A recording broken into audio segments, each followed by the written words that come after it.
Ya, Assalamualaikum warahmatullahi wabarakatuh dan selamat sejahtera semua.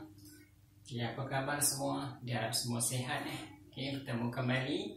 So, hari ini saya nak terangkan berkaitan dengan fluid properties yang penting dalam topik pembelajaran kita, iaitu dinamakan sebagai viscosity. Ataupun istilah lain yang kita namakan dia sebagai dynamic viscosity ataupun coefficient of dynamic viscosity ataupun absolute viscosity ataupun coefficient of absolute viscosity Jadi di sini cara mudah dia kita nyatakan dia sebagai viscosity saja ataupun kenikatan Jadi kita gunakan simbol mu mu di sini simbol mu simbol mu So ini penting dalam pelajaran kita. Apa dia yang dimasukkan dengan viscosity ataupun kenikatan? Cara mudah nak faham iaitu satu pengukuran kebolehaliran suatu benda ni. Senang ke susah suatu benda itu nak mengalir Iaitu di sini a measure of a fluid's resistance to flow. Contohnya katalah saya buat contoh. Di sini ini nampak saya nak tunjukkan sini air saya tak tuang. Mana yang lebih mudah mengalir antara minyak dan juga air saya tuang. Sini adalah air ataupun water mudah saja dia mengalir kemudian contoh ada minyak di sini, iaitu ni adalah minyak iaitu minyak saya tunjukkan minyak zaitun saya tuang sini adalah susah mengalir kan berbanding dengan air ataupun water dan kita perhatikan yang ini adalah minyak zaitun minyak tadi kita boleh perhatikan minyak zaitun dia duduk sebelah atas dia tak bercampur ada yang duduk di bawah tu ada beberapa. Ini adalah minyak zaitun kita perhatikan di situ. Ini menunjukkan bahawa minyak lebih ringan berbanding dengan air water sebab dia duduk sebelah atas. Biasanya minyak lebih kurang 900 kg per kubik meter berbanding dengan water 1000 kg per kubik meter. Itu dia satu pengukuran benda air untuk mengalir itu senang atau susah. Kalau benda itu susah mengalir, kita namakan sebagai itu benda air itu sebagai pekat pekat. Ini ciri dia iaitu kenikatan dia tinggi. Kalau benda itu mudah mengalir, maksudnya resisten dia rendah, dia adalah kita kenal sebagai benda air yang tadi pekat jadi benda cair iaitu dia mudah mengalir. Kita lihat persamaan untuk kita gunakan untuk viscosity, iaitu dia ada persamaan Newton's law of viscosity, hukum kenikatan Newton iaitu tau ni shear stress tau lagi simbol shear stress ketika sekali G iaitu tau sama dengan mu du over dy. Ini ada mu viscosity du over dy yang kita kenal sebagai velocity gradient. Sini ada velocity gradient ini ataupun rate of shear strain. Lazimnya kita gunakan istilah velocity gradient. Du itu adalah velocity difference, dy adalah thickness thickness of the fluid layer. Contohlah ini contoh katakanlah ini tapak tangan saya, ini adalah duster. So antara tapak tangan saya dan juga bukan duster ni adalah ada benda ni. Kalau di sini keadaan di sini adalah udara. Udara, minyak ataupun air, water termasuk dalam kajian kita. Jadi di sini katalah yang bawah ni X. Tapak tangan saya tak bergerak, saya gerakkan duster ni bergerak, bagi force bergerak. Jadi du dia adalah laju duster ni katalah 1 meter per second. dy dia adalah jarak antara permukaan okey, tapak tangan saya sehingga ke permukaan duster. Itu dia dy, ya, boleh ya. Okey, kemudian kita lihat unit dia penting di sini. So tahu unit dia adalah force, Newton dia force per unit area. Okay, Newton adalah secondary unit, okay, per square meter. Okay. Sini kita lihat untuk dapatkan mu. So mu viscosity tadi tau bagikan dengan velocity gradient du over dy. So tau tadi Newton per square meter, okay, bagikan dengan velocity difference meter per second. So bagikan dengan jadi thickness of plate layer, unit adalah meter, ya. So meter cancel, kita dapat unit Newton second per square meter. Ini satu unit. Okay. Unit dia penting, kena ingat, kena tahu. Kita akan gunakan seterusnya nanti selama dalam pelajaran kita seterusnya, sampai dekat dimensional analysis and similarity. Kita akan gunakan, kena ingat. Kemudian Newton per square meter sama dengan Pascal pressure. Kita dapat unit Pascal second. Okay. Kemudian kita kembangkan lagi.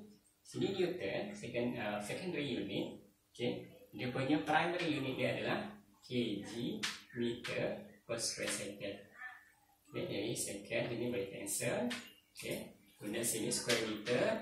Okay. Meter boleh cancel, satu dengan satu.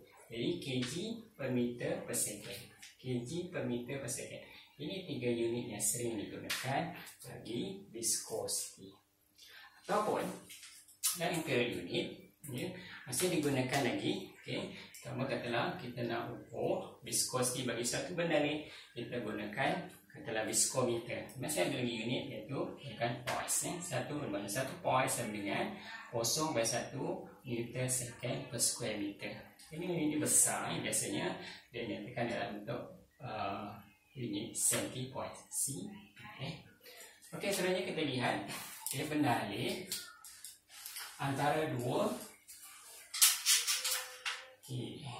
permukaan plate ni. So atas ini, okay, adalah yang bawah, okay, ada dash bawah ni, dash garis betul-betul itu menunjukkan dia fix, fix plate. Itulah contohnya sini tapak tangan saya tak gerakkan, dia fix plate. Saya atas itu moving, saya atas ini adalah moving plate. Okay, saya boleh pause ni. Ini moving plate contoh, duster ni saya gerakkan, okay, ke kanan. Yang ini adalah fix. Itu dia moving, halaju u besar adalah 1 meter per second, ya.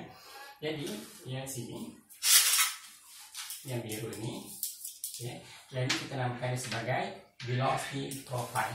Susuk halaju kita anggapkan dia sebagai linear, garis lurus untuk dia. Okay, iaitu ini du dia, beza halaju dia. Yang sini halaju atas ni tolak ni bawah, sedangkan du. Kemudian dy itu jarak lapisan antara dua jarak berdali, itu dia dy. Dan sini simbol tau, shear stress, arah dia adalah direction dia adalah opposite dengan flow direction. Jadi arah dia ke kanan, berdali mengalir ke kanan. So shear stress arah dia ke kiri, itu rintangan terhadap pengaliran. Berdali nak mengalir sudah rintang, itu dia. Kemudian kita tengok di sini, okay, pada sini x masih x, okay, sini masih y. So y ke 0, okay, y sama kosong iaitu pada permukaan plate. Jadi u sama dengan kosong, u ke 0. Sebab sini fix, tak bergerak, okay. So u sama dengan kosong. Tengah sebagai no slip condition. Apa yang maksud dengan no slip condition? Kita tahu benda ini adalah benda yang ada keikatan, ada viscosity mu. Ikatan tu dia ada dua, iaitu istilahnya kita kenal sebagai daya perekat dan daya dilekit. Kalau kita pegang minyak tu, minyak tu ada daya perekat, daya perekat dan dilekit. Contoh minyak tadi saya pegang, ini minyak, minyak dia ada daya perekat dan daya dilekit. Tu dia. Jadi di sini zara benda ni, dia akan melekat pada permukaan plate yang bawah, fix. Dia kosong lah. So, lapisan yang atas ni, atas dia, okay, dia akan bergerak mengalir. Dan yang lebih kecil kita kenal sebagai local velocity. Laju setempat jatuh kepada Y ya. Nah itu kita lihat sini ya, tadi ini 2 garis harus untuk sini 1 darah berdalih, 2, 3, 4, 5 contohnya. Setiap darah berdalih fluid partikel tu dia mengalir ikut garis arus dia ataupun path line. Yang ni streamline garis arus Darah berdalih mengalir antara berlapis-lapis antara satu sama lain. Dia tidak memotong antara satu sama lain kecuali pada stagnation point, baru dia boleh memotong antara satu sama lain. Ataupun keadaan berdalih itu kita namakan sebagai turbulent flow. Kalau laminar flow dia sentiasa berlapis-lapis ya. Okay. Jadi antara satu dengan yang lain ni darah berdalih fluid partikel, dia saling tarik menarik sebab dia dari perkat dan dari delocate tadi ya. Dia dah, contoh kat sini U dia dah kosong dah, dia dah melekat pada bukan dinding plate fixed plate tadi kosong. Yang lapisan atas dia dia nak mengalir, yang bawah tarik dia supaya jangan bergerak, jangan mengalir, tapi dia gerak depan sedikit. Kemudian yang atas ni antara atas ni dua ni dia pun pegang antara satu sama lain, atas bergerak so dia pun tarik sampailah dekat atas ni pada permukaan plate yang bergerak, laju dia sama dengan laju plate. Itu dia boleh itu kita nak sebagai justify. Jadi kelikatan ni viscosity kat sini penting, iaitu terutama dalam lubrication system. Contoh contoh saya ada berapa sampel di sini, saya nak tunjukkan. Ini adalah minyak, dia nampak ini adalah minyak 40, maksudnya 4 stroke. 4 stroke ni ini adalah minyak untuk motosikal untuk motor. Tengok sini Kemudian di sini ada yang penting, di sini saya nak tunjukkan iaitu kelikatan dia API-SL. Ini adalah America Petroleum Institute. SL ni adalah digunakan untuk enjin gasolin, SL gasolin engine, iaitu enjin petrol. Kemudian SAE iaitu S stand for Society of Automotive Engineers. Kat sini menunjukkan ada 15W-4040. Jadi W ni adalah stand for winter. Maksudnya katalah enjin ataupun mesin tidak beroperasi pada suhu sejuk, pada suhu dingin. Jadi iaitu pada negatif 20 hingga negatif 10 darjah C. 15 ni menunjukkan dia punya nilai kelikatan dia. Kalau lagi besar nilai ni adalah lagi besar dia punya nilai kelikatan. Kemudian sebelah kanan ni adalah 40. 40 menunjukkan adalah nilai kelikatan dia pada enjin ataupun mesin beroperasi, iaitu pada suhu lebih kurang 100 darjah C. Ini nilai kelikatan dia 15, 40. Ini untuk 4 stroke. Macam enjin motor dia ada 4 stroke, ada 2 stroke. Kita bagi contoh. Contoh yang ni. Kat sini saya nak tunjukkan sini ada 10W-30. Nak bandingkan tadi 15W-40. Sini 10, 30 lebih rendah.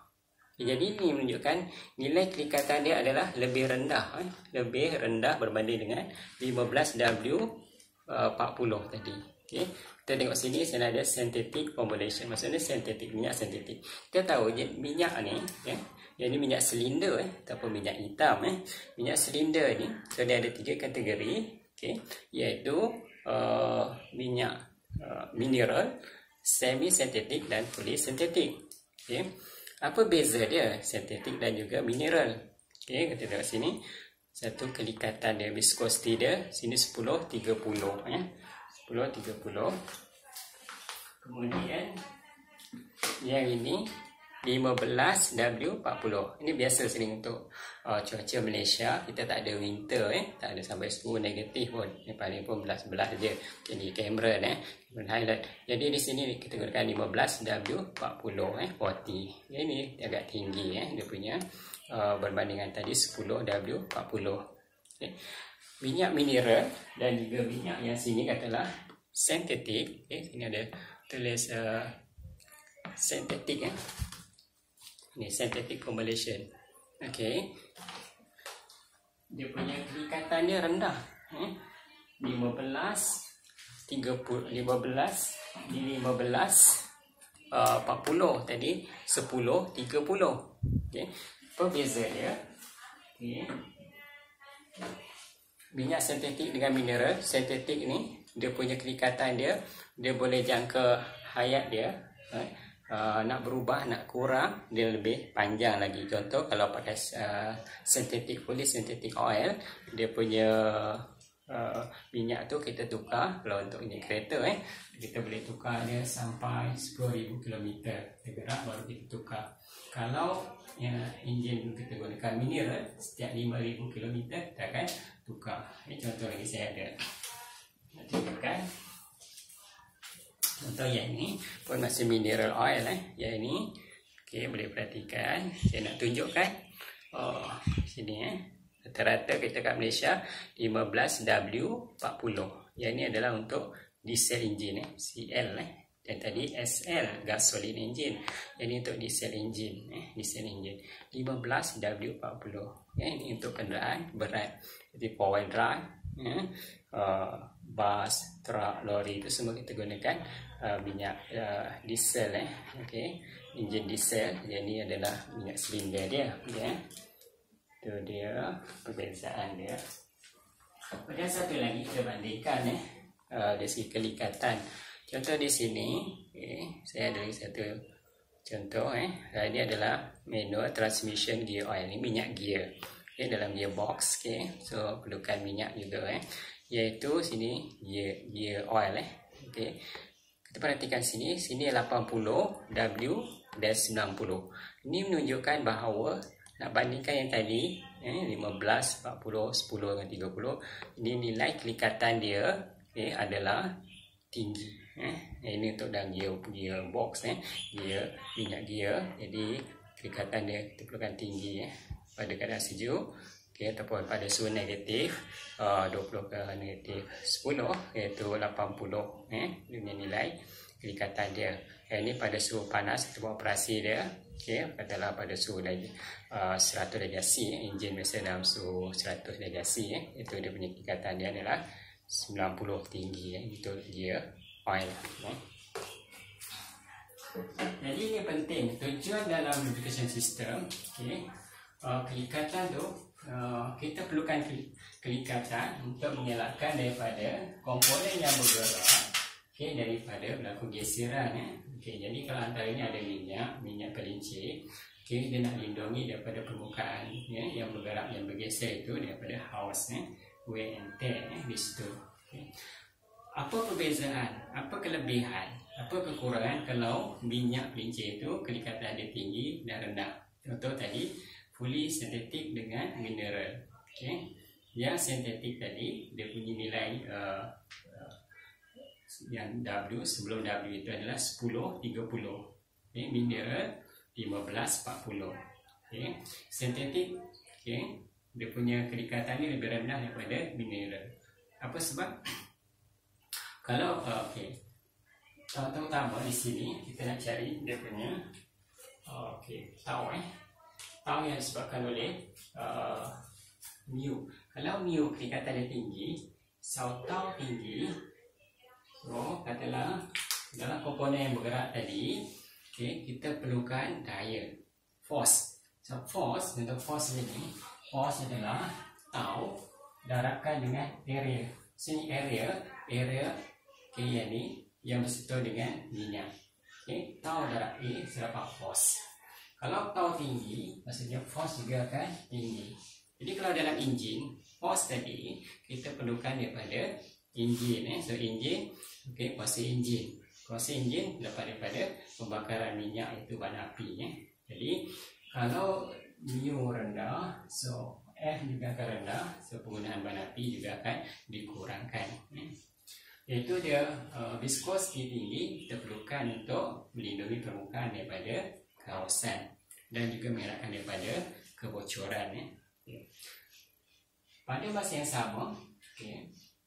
Kalau mu tinggi, okay, atau tinggi, kita perlukan tinggi pun, kalau tinggi pun tidak bagus juga sebab kita perlukan force yang tinggi ya. Mana force tinggi, so menyebabkan power mana power P power sama dengan F darabkan dengan U. Okay.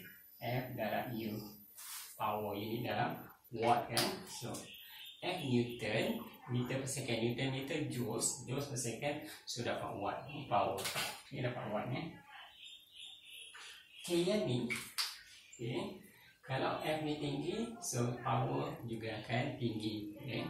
Kalau terlalu rendah, okay, kita perlukan rendah untuk mengurangkan power. Kalau terlalu rendah, okay, jadi dia tidak boleh melindungi antara dua permukaan yang bergerak.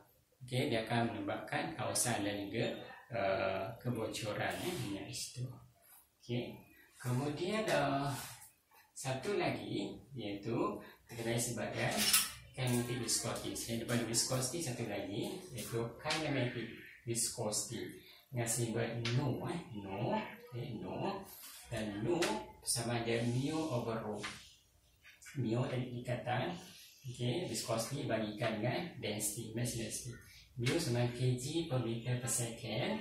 So density rho RHO rho bagi sama dengan kg unit kg per cubic meter. Kg cancel, so meter, okay, so cancel 1 meter dapat square meter. Jadi unit